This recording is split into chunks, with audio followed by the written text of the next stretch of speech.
Hello friends, welcome to Erode அம்மாச்சி சமையல். இது நம்ம வீட்டு சமையல். இன்றைக்கி நம்ம பார்க்க போகிறது ரசகுல்லா எப்படி பண்ணலான்றதை பார்ப்போங்க. அதுக்கு ரசகுல்லா செய்யறதுக்கு பன்னீர் நம்ம வீட்டில் செய்யணும். நம்மளே வீட்டிலேயே செஞ்சு நம்ம அதில் ரசகுல்லா செய்யலாங்க. இப்போ நான் என்ன பண்ண போகிறேன், ஒரு 1/2 லிட்டர் பால் திக்கு பால் இருக்கு இல்லைங்களா, அந்த மாதிரி வாங்கிக்கணும். Orange colour packet. தண்ணியெல்லாம் எதுவும் ஆட் பண்ணக்கூடாது. பாருங்கள், இது கெட்டிப்பால் அப்படிங்கிறதுனால நம்ம என்ன பண்ணணும், கொஞ்சம் கிளறி விட்டுக்கணும். இல்லைன்னா நமக்கு அடி பிடிச்சிரும். நல்லா கொதிக்க ஆரம்பித்ததுக்கப்புறம் நம்ம ஒரு 1/2 எலுமிச்சம்பழத்தை நம்ம அப்படியே புழிஞ்சு விட்டுறலாம்.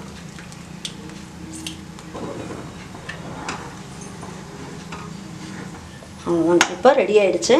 பாருங்கள், இந்த மாதிரி வடிகட்டுறதை எடுத்துக்கோங்க. இந்த மாதிரி பாத்திரத்தில் நீங்கள் என்ன பண்ணுங்கள், இந்த மாதிரி ஒரு துணியை போட்டுக்குங்க. நல்லா ஓட்டையாக இருக்கணும். அந்த மாதிரி நல்லா ஜல்லடை மாதிரி இருக்கணும் துணி. அதில் நீங்கள் போட்டுட்டு இதை எடுத்து இதில் ஊற்றிடலாங்க.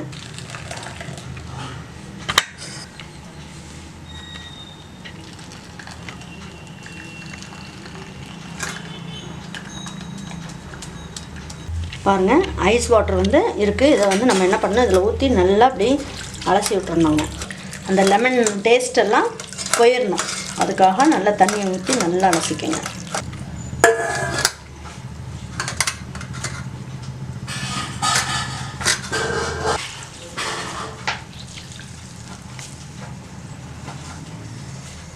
நல்ல வெயிட்டான கல் அந்த மாதிரி ஏதாவது எடுத்து இது மேலே வச்சிடணும். இதை இப்படி வச்சுட்டோம்னா மீதி இருக்க தண்ணியெல்லாம் இருக்கும் இல்லைங்களா, இதில் இருக்க தண்ணியெல்லாம் அதில் வந்துடும். அப்புறம் பார்க்கலாங்க. இதை ஒரு 1 மணி நேரம் நீங்கள் அப்படியே விட்டுருங்க, தண்ணியெல்லாம் வடிஞ்சிரும்.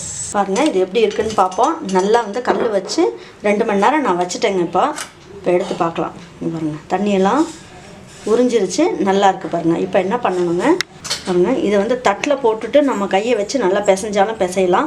எனக்கு என்னென்னா இந்த மாதிரி இது நல்லா நீட்டாக இருக்குது இல்லைங்களா, அதனால் நம்ம இதில் வச்சு பிசையும் போது நம்ம பரோட்டா மாவுலாம் பிணையும் போது நல்லா சாஃப்டாக வரும் இல்லைங்களா, அந்த மாதிரி வரும். அதனால் நம்ம இதிலையே போட்டு நல்லா பிசையலாங்க. இந்த உள்ள கையை வச்சுட்டு நல்லா இப்படி தேய்க்கும் போதுங்க ரொம்ப நல்லா வரும். இப்படி தேய்க்கணுங்க. தண்ணியே இருக்கக்கூடாதுங்க. சுத்தமாக தண்ணி இல்லாமல் தேய்ச்சிங்கன்னா தான் அந்த உருண்டை நமக்கு கரையாமல் நல்லா இருக்குங்க. இப்படி நல்லா கையிலேயே கூட நல்லா அப்படியே பிசைஞ்சு விட்டுடலாம். இதை ஒரு 20 நிமிஷத்துக்கு நம்ம அந்த மாதிரி பிசையணுங்க. பிசைஞ்சோம்னா தான் நமக்கு நல்லா சாஃப்டான ரசகுல்லா பண்ணுறதுக்கும் நல்லா வரும். பாருங்கள், ரசகுல்லாவுக்கு இந்த சைஸில் நம்ம உருட்டி போட்டுக்கலாம். அப்புறம் அந்த இதில் ஜீராவில் வேகும் போது நல்லா பெருசாக வந்துடுங்க.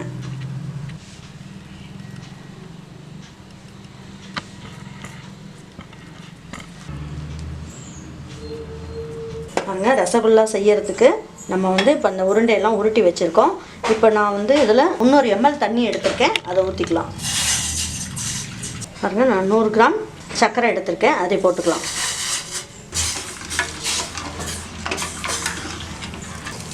பாருங்கள், நான் ஏலக்காவை இந்த மாதிரி பொடி பண்ணி வச்சுருக்கேன். இதையும் கொஞ்சம் போட்டுக்கலாம். நல்லாயிருக்கும் வாசம். பாருங்கள், சர்க்கரையெல்லாம் நல்லா கரைஞ்சிருச்சு. நல்லா கொதிக்குது. இப்போ நம்ம என்ன பண்ணுவோம், இந்த ரசகுல்லா செஞ்சு வச்சுருக்கோம் இல்லைங்களா, இந்த உருண்டைங்களெல்லாம் எடுத்து இதில் போட்டுடலாங்க. இப்போ என்ன பண்ணலாங்க, நம்ம தட்டு வச்சு மூடி வச்சிடலாம். ஒரு 5 நிமிஷம் மட்டும் கொதிச்சா போதும், எடுத்துடலாம். பாருங்கள், சூப்பராக நல்லா பெருசாக எப்படி வந்துருச்சு பாருங்கள். ரசகுல்லா அருமையாக வந்துருச்சுங்க. இது நமக்கு கரெக்டான பதங்க. பாருங்கள், சூப்பரான ரசகுல்லா அருமையாக வந்திருக்குங்க.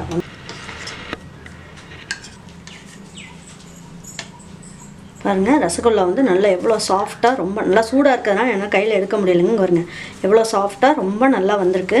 இதே மாதிரி நான் சொன்ன பக்குவத்தில் நீங்கள் செஞ்சிங்கன்னா உங்களுக்கும் இதே மாதிரி ரசகுல்லா நல்லா சூப்பராக கரையாமல் நல்லா வருங்க. இந்த ரசகுல்லா சாப்பிட்றதுக்கு இனிமேல் நம்ம கடைக்கே போக வேண்டாங்க. இந்த ரசகுல்லாவை நம்ம வீட்லேயே அருமையாக செஞ்சிடலாங்க. இதே நீங்கள் செஞ்சு பாருங்கள். செஞ்சு பார்த்துட்டு பிடிச்சிருந்ததுன்னா லைக் பண்ணுங்கள், ஷேர் பண்ணுங்கள், சப்ஸ்கிரைப் பண்ணுங்கள். மறந்துடாமல் கமெண்ட்ஸ் பண்ணுங்கள். தேங்க்யூ ஃபார் வாட்சிங் ஈரோடு அம்மாச்சி சமையல். தேங்க்யூ.